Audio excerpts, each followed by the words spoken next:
Welcome back. We're looking at principles that underpin the restarting of our work, our lives, our business. And the principle for today is this: God always has a so that.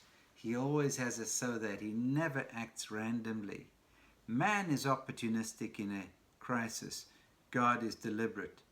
So Exodus chapter 9 verse 3, we saw God said to Moses, "Get up early in the morning, confront Pharaoh, say to him, 'This is what the Lord, the God of the Hebrews says, let my people go so that they may worship me.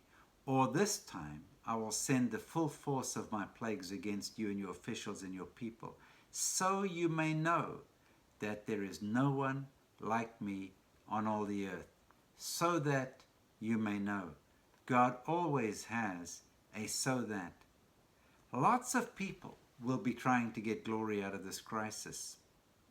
There's a famous politician who said, "You never let a crisis go to waste."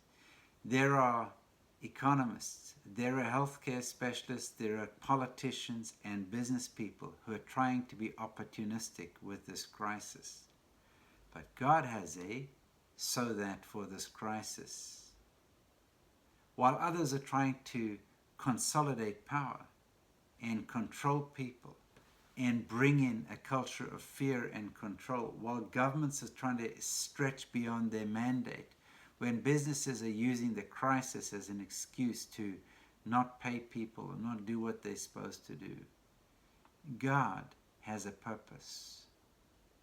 People who control money supply, who control capital, they're trying to pull more power to themselves. This is quite common in a crisis. Businesses go bankrupt, they go out of business, and those with capital come in and buy up cheap assets. So they have an agenda in the crisis. God's so that is so that you may know that there is no one like me in all the earth. And that needs to be our prayer during the coronavirus crisis, the racial tension that's going on, the economic woes that are already upon us. We need to say, the so that's there is that you will know that there's no one like me in all the earth. We see people power grabbing, grabbing for glory, grabbing for attention. But for us, the so that is that His glory increases on the earth. Invite God into your situation with His so that agenda, so that His glory, His character, His person, His wonderful attributes, His goodness, His kindness, His power, His strength can be shown in you and through you at this season. We'll talk tomorrow.